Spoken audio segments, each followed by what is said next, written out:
Begitu dipastikan sama Mbak Ati, itu memang bengkak, keluar nanah dan baunya sangat busuk. Tiba-tiba Bu Lilis ini teriak, yang teriaknya ini sambil nangis. Mas Yanto, sakit Mas Yanto. Assalamualaikum warahmatullahi wabarakatuh. Selamat datang di Kisah Misteri. Pada kesempatan kali ini saya akan menceritakan tentang cerita kiriman dari seorang perempuan namanya Yulia. Akan tetapi kejadian mistis yang dialami Yulia ini berhubungan dengan kejadian yang dialami sama ibunya sendiri yang bernama Bu Lilis.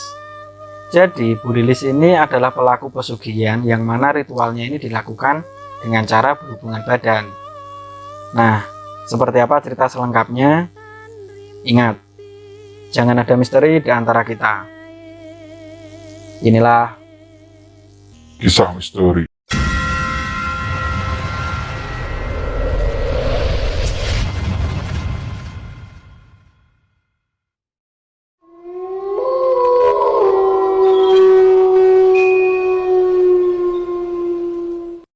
Oke, seperti yang aku jelasin di awal tadi, cerita ini dibagikan oleh seseorang yang bernama Yulia. Jadi kejadian mistis ini itu juga dialami sama ibunya yang bernama Bu Lilis. Perlu diketahui sebelumnya, jadi di tahun 2003 waktu itu Yulia ini masih berusia 10 tahun. Dia diasuh oleh seorang pembantu namanya Mbak Ati. Di tahun 2003 itu, kedua orang tuanya Yulia ini bercerai dan Yulia waktu itu memilih tinggal bersama ibunya. Jadi sebelumnya bapaknya Yulia ini punya usaha warung sembako atau perlengkapan rumah tangga seperti itu di rumahnya. Setelah mereka bercerai, karena yang tinggal di situ adalah Bu Lilis, Yulia dan juga Mbak Ati pembantunya, sehingga Bu Lilis ini nggak bisa memanajemen warung itu. Karena sebelumnya semua yang menghandle warungnya ini adalah bapaknya Yulia. Jadi yang belanja ke pasar, kemudian hubungan-hubungan sama sales, itu adalah bapaknya. Begitu bapaknya sudah nggak jadi satu gitu ya sama Bu Lilis, otomatis Bu Lilis ini nggak bisa menjalankan usaha itu. Dan kurang lebih 6 bulan warungnya ini tutup. Nah, singkat cerita, seiring berjalannya waktu, menurut Mbak Ati ini ada kecurigaan yang mana kelakuan Bu Lilis ini sudah mulai berbeda. Hal ini berawal di saat Bu Lilis ini sering membawa pulang yang katanya itu adalah teman SMA, namanya Pak Yanto. Jadi setiap pagi hari, kadang malam hari, Pak Yanto ini selalu datang ke rumahnya Bu Lilis. Nah, ada satu kejadian waktu itu jam 10 malam, Mbak Ati ini merasa curiga. Jadi waktu itu memang Yulia sudah tidur, tiba-tiba Bu Lilis ini pulang, tapi bersama laki-laki yang bernama Pak Yanto itu. Nah, ketika mereka ngobrol asik gitu ya, bercanda-bercanda di ruang tamu, yang tadinya kedengaran heboh gitu ya dari telinganya Mbak Ati, tahu-tahu suaranya itu hening. Nah, perasaan Mbak Ati waktu itu, jangan-jangan Bu Lilis sama Pak Yanto ini melakukan suatu hubungan yang memang itu dilarang oleh agama. Nah, karena penasaran, akhirnya dipastikan tuh sama Mbak Ati, diintip. Mereka berdua, Pak Yanto sama Bu Lilis ini baru berbisik-bisik yang menurut Mbak Ati waktu itu, Pak Yanto ini ngasih info terkait pesugihan. Nah, mendengar hal itu, Mbak Ati ini sempat kaget gitu ya. Wah, ini kok malah ngobrolin pesugihan. Nah, waktu itu diintai terus sama Mbak Ati, mereka itu seperti merencanakan sesuatu yang mana mereka besok pagi itu mau pergi ke luar Jawa itu selama 1 minggu. Nah, kemudian keesokan paginya, betul, Mbak Ati ini dipanggil sama Bu Lilis. Kalau Mbak Ati, aku mau pergi ke luar Jawa dan itu selama 1 minggu.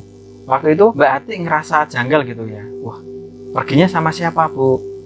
Itu sama Pak Yanto yang biasa main kesini dulu, temennya ibu waktu SMA dulu. Oh itu ya, Bu. Emang kalau boleh tahu ada urusan apa ya, Bu? Waktu itu Bu Lilis hanya bilang, nggak apa-apa, ini urusan bisnis kok. Kamu tahu sendiri kan, Ti, kalau warungnya udah tutup, aku nggak punya penghasilan dari mana-mana. Nah, ini aku sama Pak Yanto mau pergi keluar Jawa untuk ngurus bisnis. Ya, doain aja lah, Ti, semoga ini berhasil. Bu Lilis cuma bilang seperti itu sama Ati dan menitipkan Yulia kepada Mbak Ati. Nah, singkat cerita, pagi hari itu setelah Pak Yanto datang gitu ya menjemput Bu Lilis, mereka berdua langsung pergi. Dan kurang lebih 1 minggu di saat mereka pulang, Mbak Ati sama Yulia ini seperti merasa berada di dalam rumah itu nggak seperti biasanya. Jadi di sisi lain Bu Lilis sama Pak Yanto ini kayak bahagia gitu ya, ngobrol di ruang tamu, di ruang tengah itu kayak bahagia gitulah, banyak tertawa, ngobrol ke sana ke sini. Akan tetapi yang dirasakan Yulia dan juga Mbak Ati, suasana di dalam rumah itu mencekam sekali. Dan kurang lebih jam setengah 9 malam, waktu itu Yulia tiba-tiba mendengar ada suara yang mana itu seperti suara orang menjerit. Kayak gitu. Nah, mendengar hal itu, Yulia ini bilang ke Mbak Ati, Mbak Ati, itu barusan suara apa? Nah, Mbak Ati ini bilang ke Yulia, iya, Mbak Ati juga barusan dengar kayak orang menjerit. Coba Mbak Ati dicek di luar, barangkali ada orang yang kesakitan minta tolong atau apa. Begitu dipastikan sama Mbak Ati di luar rumah gitu ya, di sana nggak ada siapa-siapa. Nah, kemudian Mbak Ati waktu balik lagi gitu ya, dia melihat kalau Pak Yanto sama Bu Lilis ini seperti berjumpa, yang mana tempatnya di depan TV atau di ruang tengah. Nah, melihat yang seperti itu, Mbak Ati ini ngerasa nggak enak gitu ya. Akhirnya Mbak Ati seakan-akan membuat suara-suara lah seperti itu. Entah sapu dijatuhin supaya mereka sadar kalau di situ juga ada Mbak Ati yang malam itu memang belum tidur. Nah, singkat cerita, keesokan paginya Mbak Ati ini dipanggil lagi sama Bu Lilis untuk pergi ke pasar. Mbak Ati pergi ke pasar ya, buat apa Bu? Kamu belanja ini. Jadi semua keperluan yang nanti mau dibelanjakan di pasar itu sudah ditulis sama Bu Lilis. Jadi di situ ada kembang 7 rupa, kemudian dupa belinya di sini di toko A, B, C, kemudian ada Yongsuwa, apalah macam-macam pokoknya di situ terkait kembang-kembang gitu. Nah, melihat catatan itu, otomatis Mbak Ati ini kan tanya gitu ya, nggak tahu-taunya ibu ini beli kayak gini. Tanyalah Mbak Ati sama Bu Lilis, ini kok belinya kayak gini mau buat apa ya Bu? Dah, kamu gak usah banyak tanya, kamu pergi aja ke pasar, beli ini uangnya. Nah, sesampainya di pasar, pedagang-pedagangnya ini tanya sama Mbak Ati, Mbak, itu mau buat ritual ya? Nggak tahu, ini majikan saya di rumah kok yang nyuruh, aku tinggal beli aja. Dia itu paling buat ritual kali. Jadi banyak sekali pertanyaan-pertanyaan di area pasar. Nah, sesampainya di rumah, karena sudah selesai belanja gitu ya, itu dikasihkan Bu Lilis, dan sempat Mbak Ati ini tanya, maaf Bu, ini buat ritual ya? Udah, kamu diem aja, mau ritual kayak mau apa kayak, yang jelas kamu sudah bantuin keluarga ini dari lama, bertahun-tahun, dari lahirnya Yulia sampai saat ini usianya 10 tahun. Ya udah, yang penting kamu gajian setiap bulan, kamu nggak usah ngurusin kehidupanku sama Pak Yanto. Bu Lilis bilang seperti itu. Nah, hingga suatu ketika, waktu itu sekitar jam 10 malam, dan itu malam Selasa Kliwon. Waktu itu Yulia sudah tidur, akan tetapi Mbak Ati ini memang masih beraktivitas itu ya, nyuci piring, nyapu. Kemudian karena Mbak Ati sama Yulia ini satu kamar, jadi dari Yulia bayi sampai usia 10 tahun itu, Yulia ini nggak mau dipisah, punya kamar sendiri itu nggak mau. Jadi pengen tidurnya ya sama Mbak Ati ini gitu, udah nyaman di situ. Nah, kurang lebih jam 10 malam itu, di saat Mbak Ati ini sudah kembali ke kamar, tahu-tahu Mbak Ati ini mendengar suara Pak Yanto yang itu mengajak hubungan badan sama Bu Lilis. Lis, yuk kita eksekusi. Sekarang Mas? Iya sekarang, nanti kita hubungan badan dulu, kemudian ubur rampenya ini langsung kita ritual di sana. Nah, mendengar hal itu, Mbak Ati ini langsung berdebar jantungnya. Waduh, ini Bu Lilis mau ngapain sama Pak Yanto kok sampai hubungan badan? Lagi-lagi Mbak Ati ini sangat khawatir gitu ya, jangan sampai rumah Bu Lilis ini dijadikan tempat maksiat sama penghuninya, terutama pemiliknya. Nah, tapi ya mau gimana lagi, karena pesan kemarin setelah belanja dari pasar gitu ya, Bu Lilis ini sudah bilang kalau Mbak Ati nggak usah ikut campur urusan Bu Lilis. Seperti itu. Sehingga malam itu Mbak Ati ya dengan penasaran tapi dia nggak bisa menegur. Nah, kurang lebih jam 11 malam, Bu Lilis sama Pak Yanto ini berada di kamarnya Bu Lilis. Tahu-tahu Mbak Ati ini mendengar suara keran air yang mengalir di kamar mandi. Nah, begitu dipastikan, karena penasaran gitu kan. Loh, ini siapa ya yang di kamar mandi? Bukannya tadi Bu Lilis sama Pak Yanto itu masuk ke dalam kamar. Ketika dipastikan sebelum buka pintu kamar mandi, Mbak Ati ini melihat sosok yang mana itu seperti nenek-nenek, rambutnya putih menjuntai gitu ke lantai dan matanya itu merah. Nah, melihat sosok itu otomatis Mbak Ati ini langsung teriak gitu kan. Astagfirullahaladzim, apa itu? Nah, karena memang takut gitu kan, pintu kamar mandinya ini langsung ditutup. Kemudian Mbak Ati ini lari menuju kamar. Nah, otomatis teriakan dari Mbak Ati ini kan didengar Pak Yanto dan juga Bu Lilis. Nah, keduanya ini langsung keluar kamar, nyamperin Mbak Ati. Mbak Ati, ada apa toh? Malam-malam kok malah teriak loh. Nah, kamu ngapain? Enggak ada apa-apa kok Bu Lilis, enggak ada apa-apa. Jadi waktu itu ketika ditanya sama Bu Lilis gitu ya, Mbak Ati ini enggak ngaku kejadian tadi melihat nenek tua di kamar mandi, keran air nyala sendiri itu enggak diceritakan. Nah, akhirnya Bu Lilis sama Pak Yanto ini kembali lagi ke kamar. Kurang lebih setengah jam, Mbak Ati ini mendengar lagi suara yang itu seperti petasan. Bunyinya sangat kencang. Duer! Kayak gitu. Dan itu suaranya seperti di atas rumah. Nah, mendengar hal itu, Mbak Ati ini langsung, karena Yulia ini udah tidur, kemudian ngambil selimut terus berpelukan sama Yulia. Mbak Ati ini sempat mikir gitu kan, wah ini ada apa? Apa benar yang dikatakan orang-orang yang ada di pasar kemarin, kalau bunga-bunga, dupa itu semua buat ritual. Nah, tapi yang jadi pertanyaan Mbak Ati waktu itu, ini ritual apa? Apakah ritual pesugihan seperti yang disampaikan Pak Yanto waktu bisik-bisik sebelumnya sama Bu Lilis? Nah, kurang lebih jam 12 malam, tiba-tiba karena di dalam rumah itu ketika membakar kemenyan atau dupa, itu aromanya menyebar gitu kan. Waktu itu Mbak Ati mencium aroma dupa atau kemenyan lah seperti itu menambah suasana rumah jadi sangat mencekam. Nah, di saat jam 12 malam itu, tiba-tiba Yulia ini terbangun.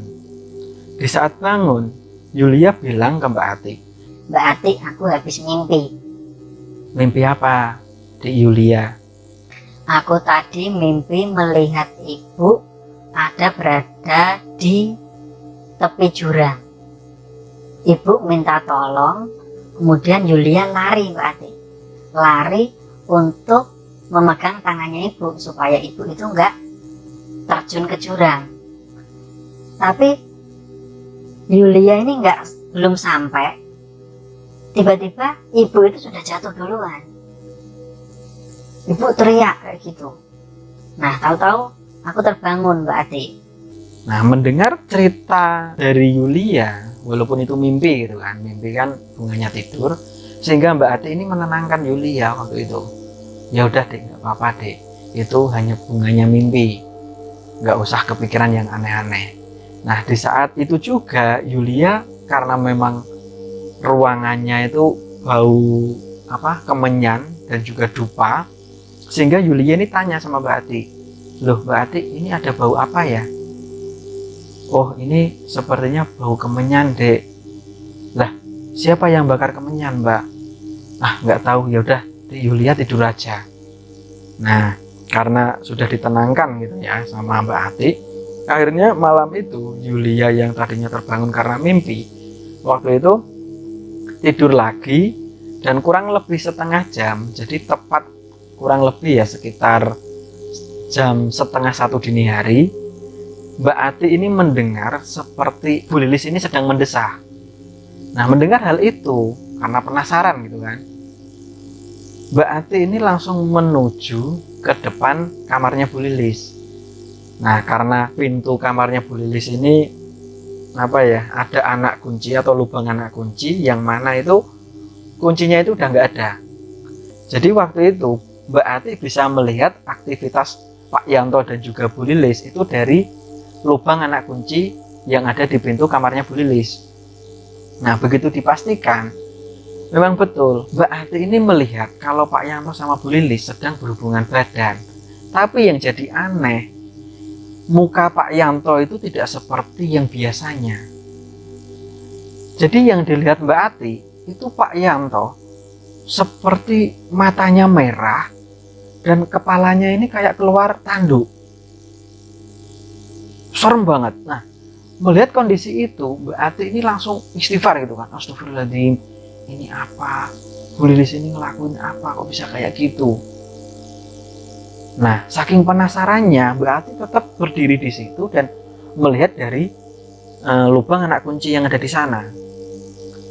Nah, kemudian setelah mereka berhubungan, nggak tahu kenapa tiba-tiba Bu Lilis ini berteriak seakan-akan Bu Lilis ini di alat kelaminnya ini merasa kesakitan. Udah Mas Yanto, udah Mas Yanto. Tapi waktu itu Pak Yanto ini tidak bergeming, dia langsung membabi buta kayak gitu. Nah, mereka berhubungan badan itu ada kalau 1,5 jam. Jadi kurang lebih jam 2 dini hari mereka baru selesai, yang mana Bu Lilis waktu itu tangannya sambil memegang kemaluannya. Aduh, Mas Yanto sakit banget. Nah, waktu itu Pak Yanto ini sudah bisa ngomong ke Bu Lilis, "Oh Lis, aku nggak sadar, nggak tahu, maafin aku ya." Nah, melihat kondisi yang seperti itu, keesokan paginya Mbak Ati ini bingung mau cerita ke Yulia. Yulia masih kecil, nggak diceritakan, dia memendam sendiri juga rasanya gimana. Nah, akhirnya di kemudian hari Mbak Ati ini sempat tanya lagi ke Bu Lilis, "Maaf Bu Lilis, waktu beberapa hari kemarin kok aku seperti mendengar Bu Lilis mendesah ya.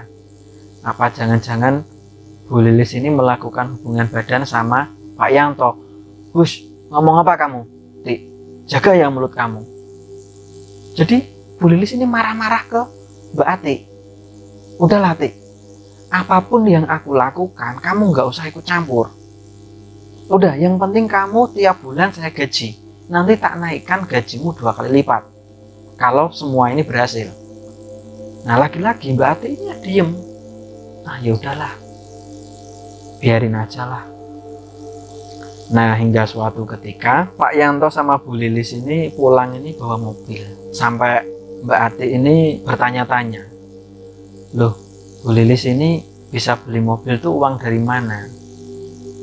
Tapi lagi-lagi Mbak Ati ini nggak berani tanya. Daripada nanti aku tanya malah dimarahin lagi. Akhirnya ya udah diem aja. Nah, hingga suatu ketika lagi-lagi malam Selasa Kliwon, yang mana Pak Yanto ini sudah sejak maghrib itu sudah datang di rumahnya Bu Lilis. Nah, karena sudah sering ketemu gitu ya antara Pak Yanto sama Mbak Ati, sehingga mereka yang ngobrol ya enak gitu aja karena udah saling kenal. "Pak Yanto, mau minum apa? Kopi aja Mbak Ati." "Oh ya, dibuatin kopi sama Mbak Ati." Kemudian ya sedikit basa-basi lah seperti itu. Nah, karena sudah menjadi terbiasa, obrolan mereka antara Pak Yanto dengan Bu Lilis itu sudah tidak memperdulikan di situ ada Yulia atau di situ ada Mbak Ati. Jadi obrolan terkait ritual pesugihan mereka itu sudah nggak canggung. Jadi ngobrolin, besok beli mobil, besok beli inilah, beli baju, beli perhiasan, besok ritual lagi, itu sudah nggak memperdulikan anaknya sendiri dan juga pembantunya.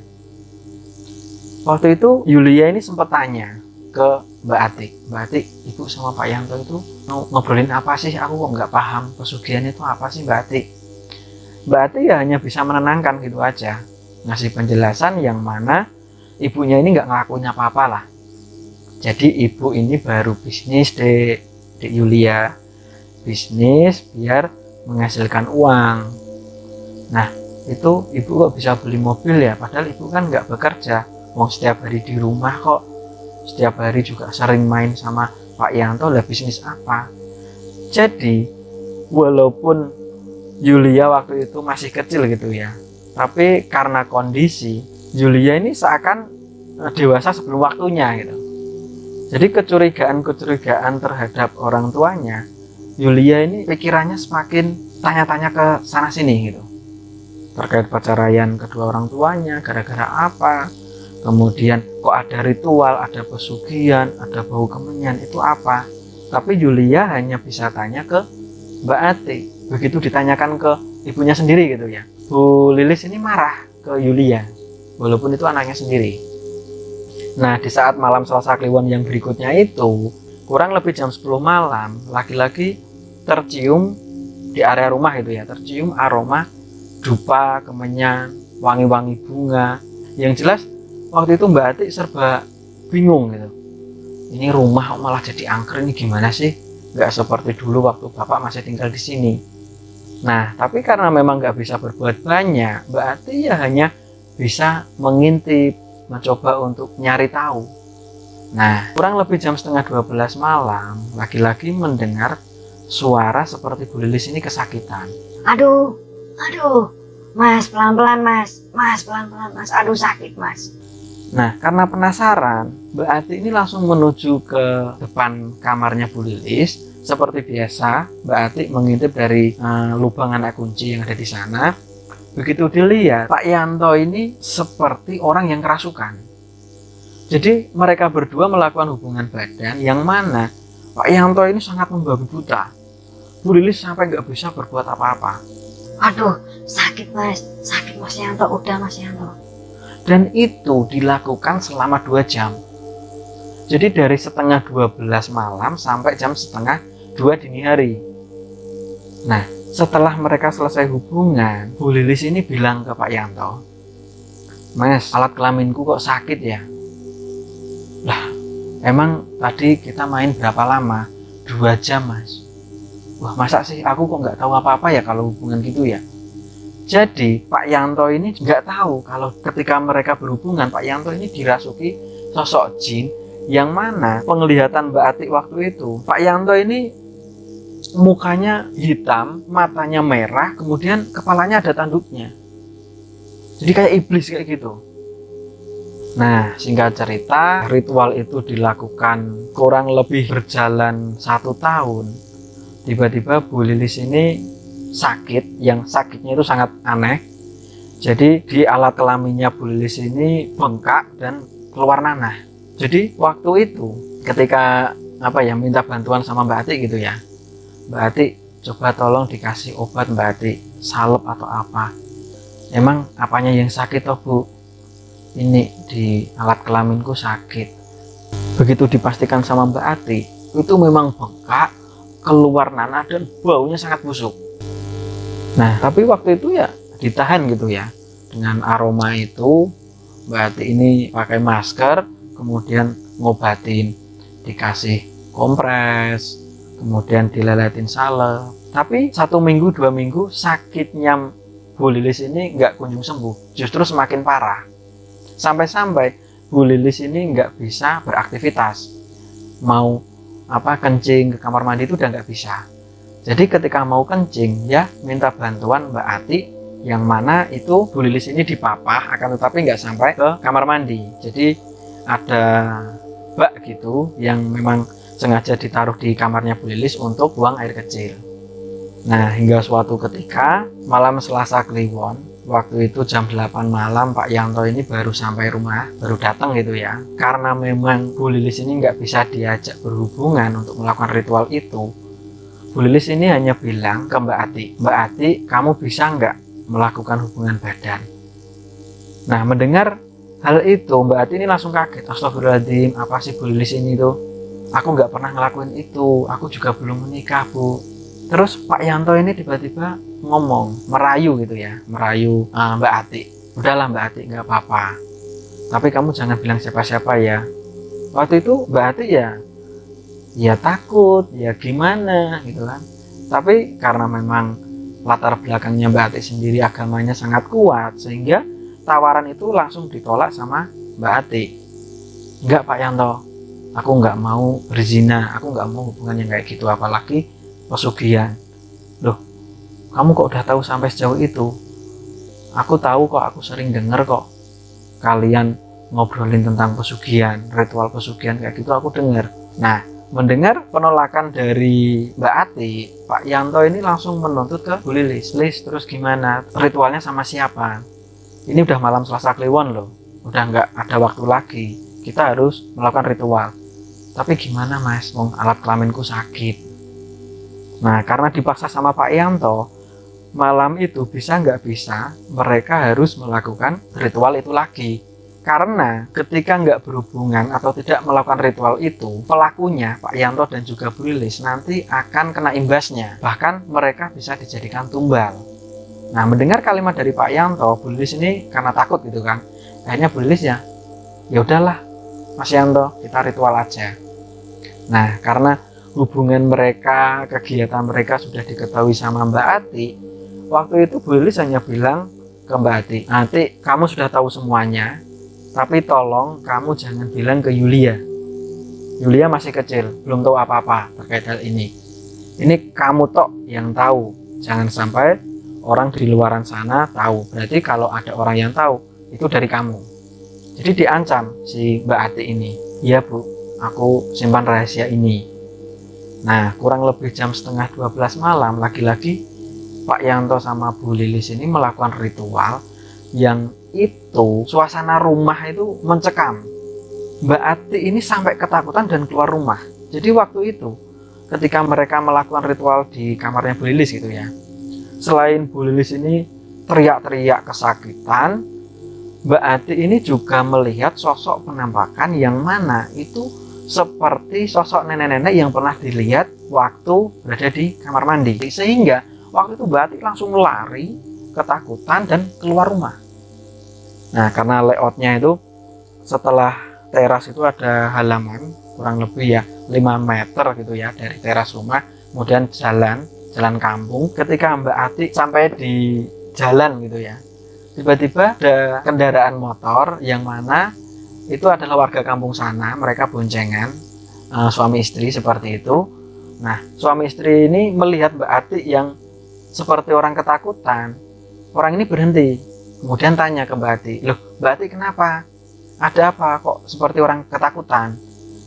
Nah, karena takut gitu ya, ancaman dari Bu Lilis ini kan jangan sampai ada orang lain tahu. Sehingga waktu itu Mbak Ati ya nggak bilang apa-apa. Dia cuma, "Nggak Pak, ini tadi baru olahraga." Jadi Mbak Ati ya beralasan seadanya, walaupun terkesan aneh gitu ya. Tapi ya udahlah, yang penting aku beralasan dulu, kayak gitu.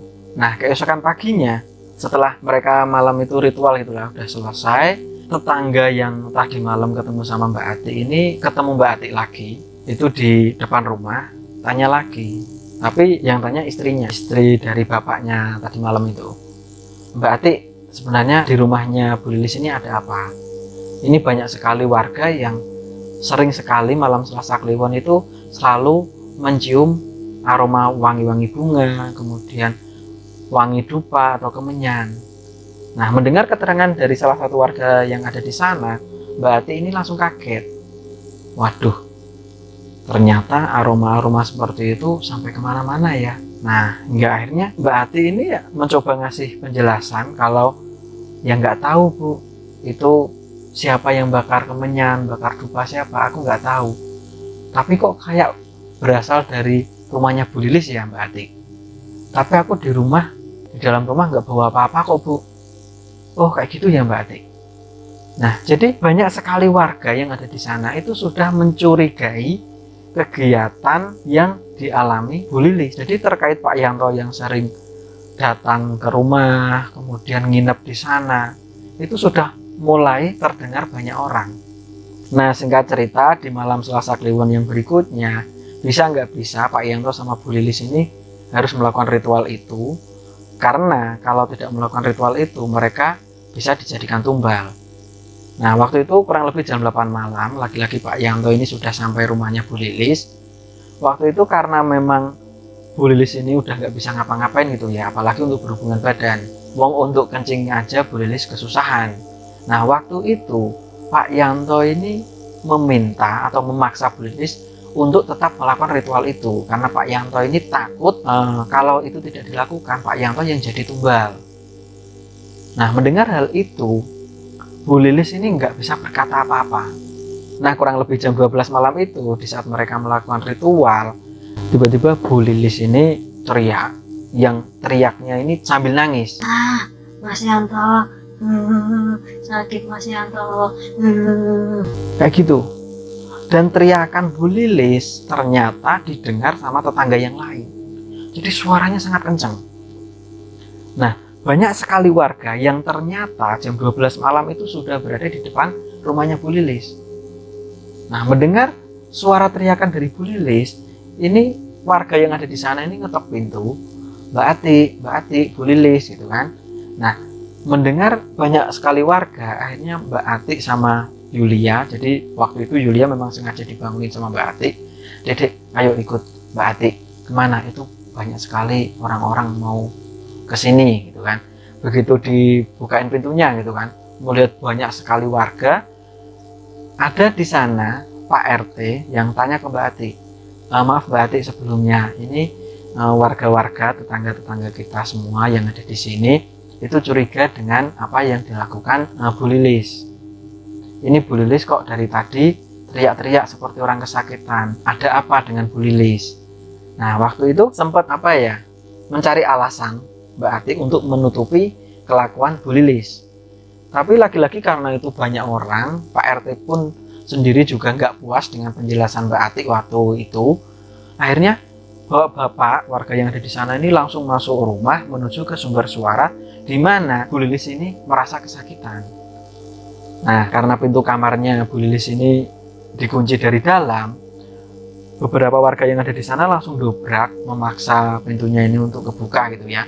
Begitu pintunya sudah kebuka, bapak-bapak warga yang ada di sana itu melihat kalau Bu Lilis ini baru berhubungan badan sama Pak Yanto, yang mana kondisinya Bu Lilis ini sangat memprihatinkan. Jadi Bu Lilis ini badannya itu seperti mengeluarkan asap yang aromanya sangat busuk. Kemudian Pak Yanto waktu itu ketakutan. Ampun, jangan pukuli aku. Nah, malam itu rumahnya Bu Lilis ini sangat ramai, bahkan ada juga tetangga desa itu yang ikut nengokin gitu ya kejadian itu. Waktu itu Bu Lilis sudah nggak sadar dan badannya terus mengeluarkan asap yang kelaminnya itu selain keluar nanah, itu juga keluar darah juga. Nah, melihat kondisi itu, akhirnya Pak Yanto ini diamankan sama Pak RT. Kemudian Bu Lilis ini dibacain ya ayat-ayat sebisanya. Kemudian gak berlangsung lama, Bu Lilis ini meninggal dunia. Nah, singkat cerita, keesokan paginya warga yang ada di sana itu mengurus jenazah Bu Lilis ini. Setelah selesai dimakamkan, Pak Yanto yang waktu itu masih berada di rumahnya Pak RT. Jadi Pak Yanto ini memang dikurung di kamar.